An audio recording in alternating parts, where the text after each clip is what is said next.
Hello students, class 11th में मैंने आपको सेकंड चैप्टर में त्रुटियों के संयोजन तक बता दिया था और आपको बताया था कि जब हम संयोजन करते हैं तो अधिकतम त्रुटि ज्ञात करते हैं इसके अंदर। तो अब मैं आपको बताऊंगा सार्थक अंक और पूर्णांकित करना।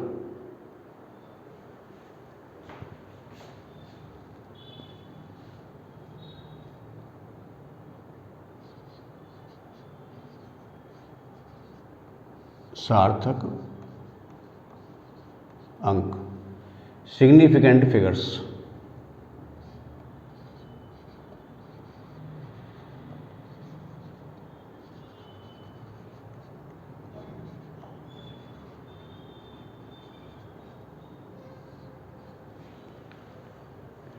तो क्या होते हैं सार्थक अंक?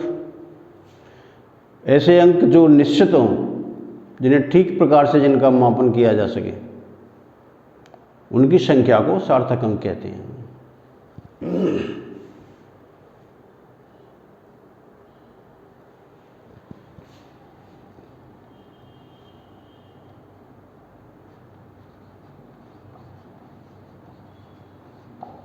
निश्चित अंकों की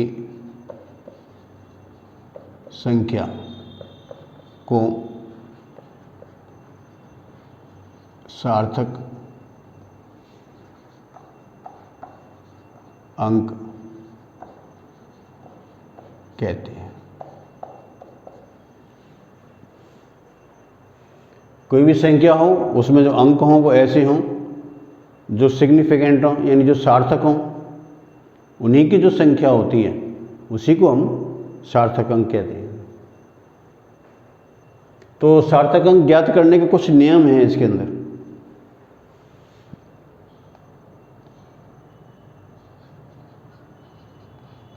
सार्थक अंक ज्ञात करने के नियम।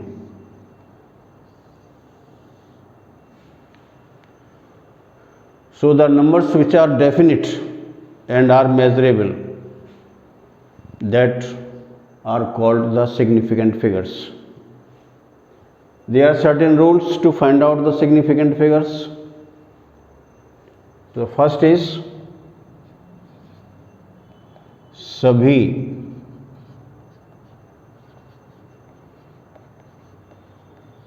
अशून्य अंक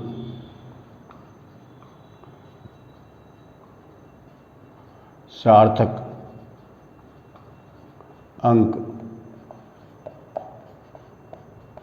होते हैं। अशून्य अंक कौन कौन से होंगे?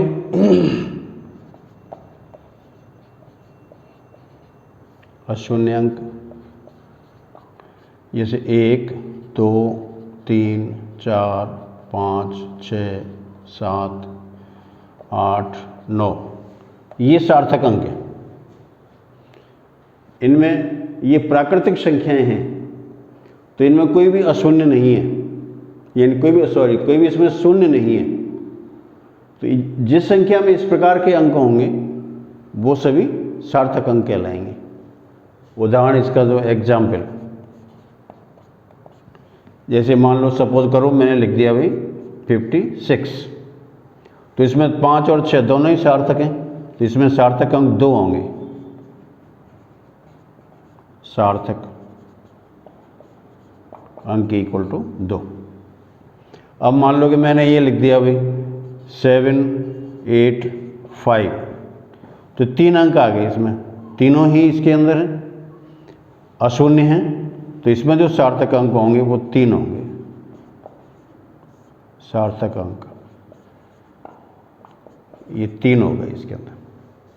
तो इस तरह से जिस भी संख्या के अंदर ये इस तरह के अंक होंगे उनकी संख्या ही सार्थक अंक कहलाती है। दूसरा नियम,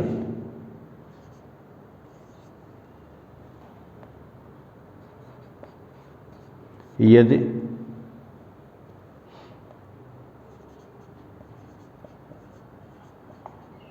अशून्य अंकों से पूर्व शून्य हो तो शून्य सार्थक अंक नहीं होता है। अब इसके एग्जाम्पल मैं आपको दूं, इसके उदाहरण जैसे मैंने सपोज लिख दिया भाई 218 218, तो क्या है 218 से पहले इसमें क्या है 0 है, तो ये 0 जो होगा वो सार्थक नहीं होगा, इसके अंदर सार्थक नहीं होगा, तो हम इसको छोड़ देंगे, इसको 0 को।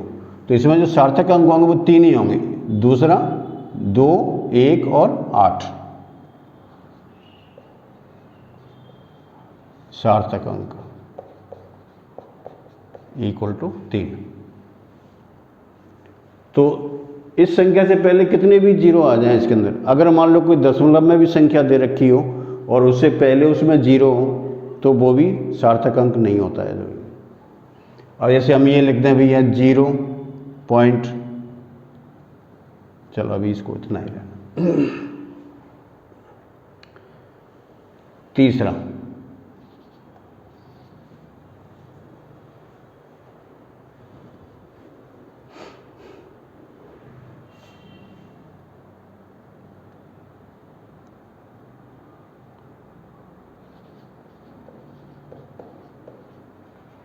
अशून्य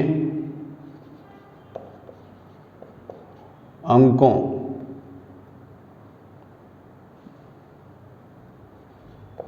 के बाद शून्य सार्थक अंक होता है।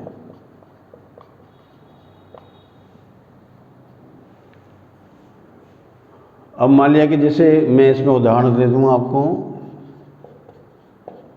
जैसे मैंने लिख दिया भाई 120, अब इसमें शून्य आ रहा है, तो अभी शून्य इसमें छोड़ेंगे नहीं, इसको ये सार्थक अंकों में काउंट होगा, क्योंकि 120 संख्या ऐसी है जिसको हम मेजरमेंट कर सकते हैं। तो अगर कोई आपको अशून्य अंकों की संख्या दे रखी है और उसके बाद में सार्थक अंक, वो बाद में 0 आ रहे हैं, और वो संख्या ऐसी होती है जो मेजरेबल हो, यानी जिसको हम नाप सकते हो, तो वो शून्य छोड़ते नहीं हैं उनको, वो सार्थक अंकों में काउंट होते हैं।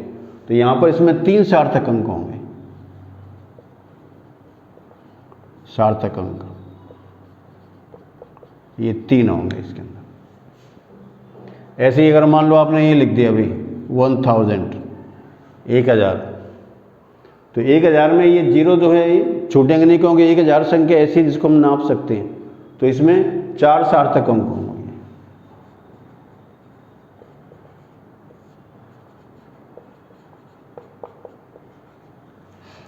अब अगर मान लो कि इसमें इतने सारे शून्य हो कि संख्या को हम नाप ही नहीं सकें, उसको मेजरमेंट ही नहीं कर सकें, तो फिर वो सार्थक अंक नहीं होते हैं, तो उनको छोड़ देना है। तो वही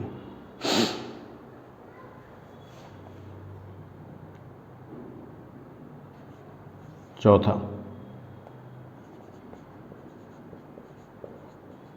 अशून्य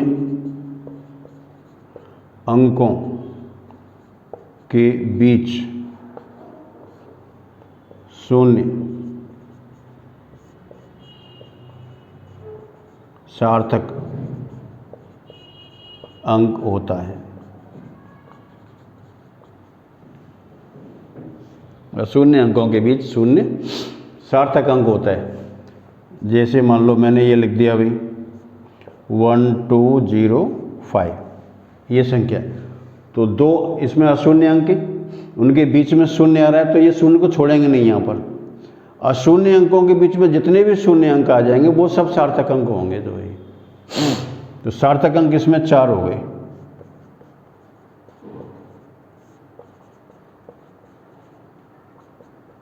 इक्वल टू 4, 1 2 3 4। अब मान लो कि संख्या आपको ऐसे दी जाए, मान लो दशमलव संख्या दी गई है 0 2 5 6, और मान लो कि अब मैं यहाँ पर एक मान लेता हूँ 0 2, ये मान लेता हूँ। तो पॉइंट से पहले 0, पॉइंट के बाद में 0, तो इनको हम नहीं काउंट करेंगे क्योंकि ये अशून्य अंक है, इससे पहले यहाँ पर 0 आ रहा है, तो नियमानुसार ये सार्थक अंक नहीं होंगे। लेकिन ये जो 0 दे रखा है बीच में, ये सार्थक अंक होगा इसके अंदर। तो यहाँ पर ये कुल मिलाकर के 4 अंक हो गए, 1 2 3 और 4, तो इसमें 4 सार्थक अंक होंगे। तो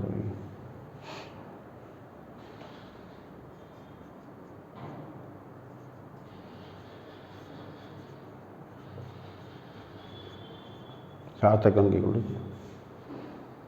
अब मान लिया कि हम इससे पहले एक अशून्य अंक आ जाता है, जैसे सपोज यहाँ पर 1 लिख देते हैं, तो फिर ये भी फिर सब सार्थक हो जाते हैं। तो अशून्य अंकों के बीच में लिखे हुए शून्य सार्थक अंक होते हैं, उनको छोड़ना नहीं है। तो भाई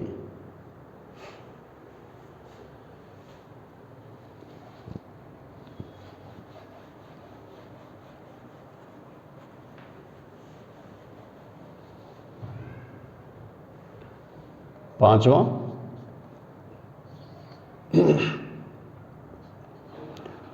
10 की घातांक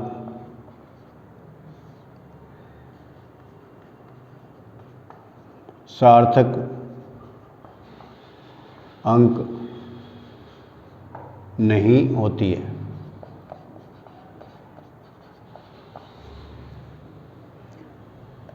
जैसे सपोज करो मैंने लिख दिया भाई 36 × 10⁻10, तो घातांक चाहे नेगेटिव हो या पॉजिटिव हो, तो 10⁻10 ये छोड़ देंगे इसको। तो भाई इसमें केवल यही 2 सार्थक अंक होंगे। तो भाई तो यहाँ पर सार्थक अंक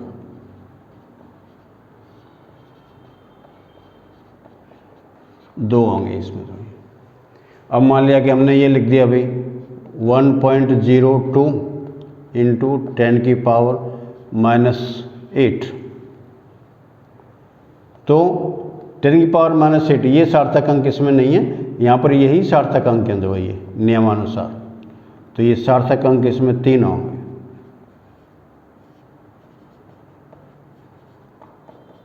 ये 3 होंगे।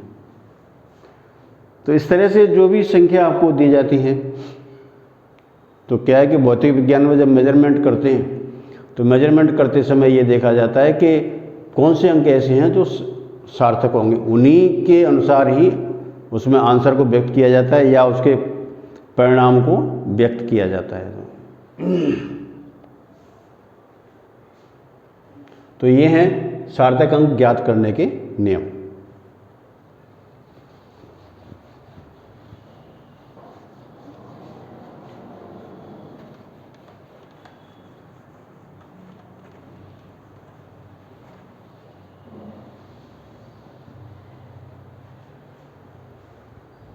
सार्थक अंकों का महत्व,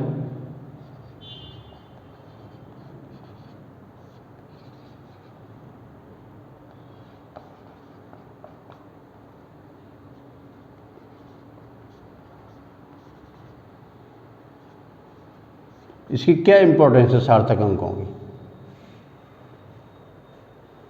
तो जब हम प्रेक्षण लेते हैं तो एक ही राशि के अनेक प्रेक्षण लिए जाते हैं। उसमें कुछ प्रेक्षणों के अंदर सार्थक अंक 2 होते हैं, किसी में 4 होते हैं, किसी में 6 होते हैं, किसी में 5, किसी में 3, तो अलग अलग इसमें सार्थक अंक होते हैं। तो जब हम उसका रिजल्ट निकालते हैं, रिजल्ट निकालते समय जो प्रेक्षण होते हैं उनका गुणा भाग जोड़ जो भी उसमें करना हो वो करते हैं, और लास्ट में जाकर उसका परिणाम लिखते हैं। तो परिणाम लिखते समय उसका लास्ट रिजल्ट उसका लिखते समय ये देखा जाता है भी सार्थक अंकों के अंदर ही रिजल्ट लिखा जाए। तो अब है क्या कि कोई भी मेजरमेंट छोटा होता है तो उसको मेजर करने में, यानी उसको ज्ञात करने में आसानी होती है, और वो सबसे अधिक रिलायबल होता है। जितनी अधिक संख्या बड़ी होगी वो उतनी अधिक अनरिलायबल होती है, अविश्वसनीय होती है। तो हमें चाहिए विश्वसनीय अंक, जो रिलायबल हों, तो हम उन्हीं अंकों के अनुसार ही उसका परिमाण, उसका जो परिणाम होता है उसको व्यक्त करते हैं।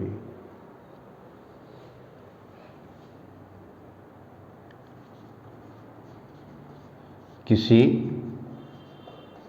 राशि के मापन में अनेक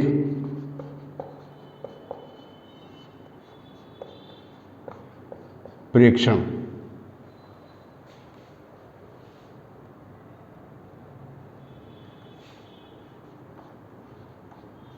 लिए जाते हैं।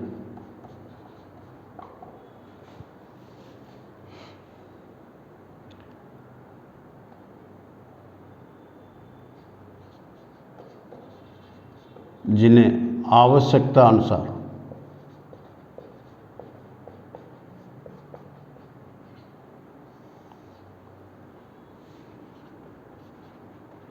गणना करके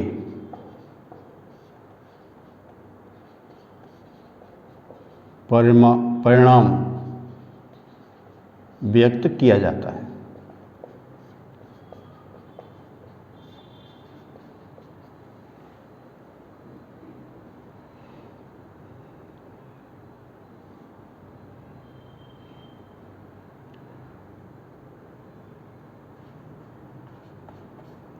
परिणाम व्यक्त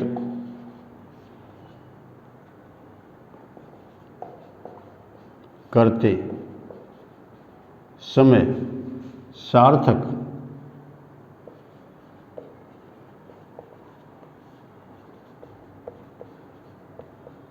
अंकों का उपयोग किया जाता है।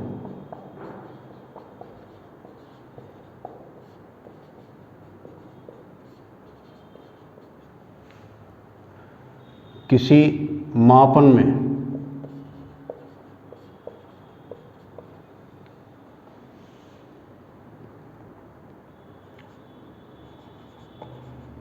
न्यूनतम सार्थक अंकों की संख्या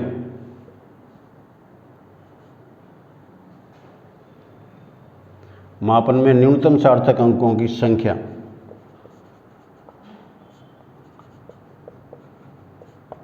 अधिक विश्वसनीय होती है।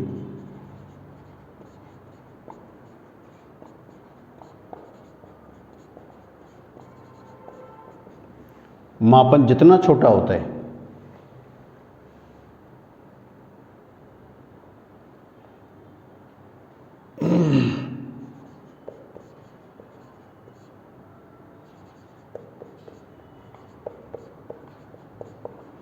छोटा होने पर अंकों की संख्या निश्चित होती है।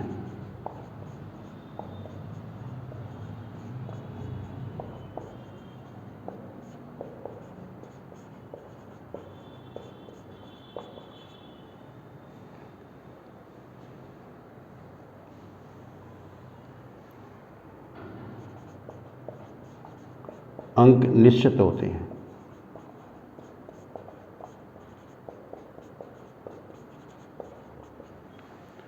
अतः न्यूनतम सार्थक अंकों के अनुसार ही परिमाण को व्यक्त किया जाता है। अतः न्यूनतम सार्थक अंकों के अनुसार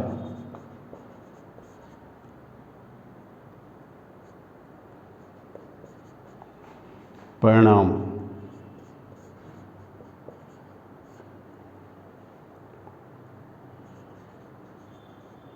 व्यक्त किया जाता है। किसी राशि के मापन में अनेक प्रेक्षण लिए जाते हैं जिन्हें आवश्यकता अनुसार गणना करके परिणाम व्यक्त किया जाता है। परिणाम व्यक्त करते समय सार्थक अंकों का उपयोग किया जाता है। मापन में न्यूनतम सार्थक अंकों की संख्या अधिक विश्वसनीय होती है। मापन छोटा होने पर अंक निश्चित होते हैं, अतः न्यूनतम सार्थक अंकों के अनुसार परिणाम व्यक्त किया जाता है। तो ये हम ध्यान रखते हैं। बहुत सारे पेशेंट दे रखे हैं, उनको गुणा भाग जोड़ जो भी करना हो आवश्यकता अनुसार वो करते हैं, और करने का परिणाम जो आता है तो उसमें बहुत बड़ी संख्या आती है। तो बहुत जितनी संख्या बड़ी होती है उसकी उतनी अनिश्चितता होती है, अनसर्टेनिटी उसमें उतनी ज़्यादा बढ़ जाती है। तो है क्या कि जो न्यूनतम अंक होते हैं उनको हम आसानी से मेजर कर सकते हैं, आसानी से उनको व्यक्त कर सकते हैं, और ज़्यादा लंबी संख्या जो होती है तो फिर हम उसको इतना ध्यान नहीं रख सकते उसको दवाई। इसलिए ये ध्यान रखा जाता है कि जो न्यूनतम अंक वाली, न्यूनतम सार्थक अंक वाली संख्या हो उसके अकॉर्डिंग ही अंक उसमें परिणाम को व्यक्त किया जाए। जैसे मान लो पेशेंट लेने में किसी संख्या के अंदर 2 सार्थक अंक होते हैं, किसी में 3 होते हैं, किसी में 5 होते हैं, किसी में 6 होते हैं, तो हमें सबसे न्यूनतम सार्थक अंक 2 है तो इसमें 2 सार्थक अंकों में ही उस परिणाम को व्यक्त करना है। तो ये है सार्थक अंकों का महत्व।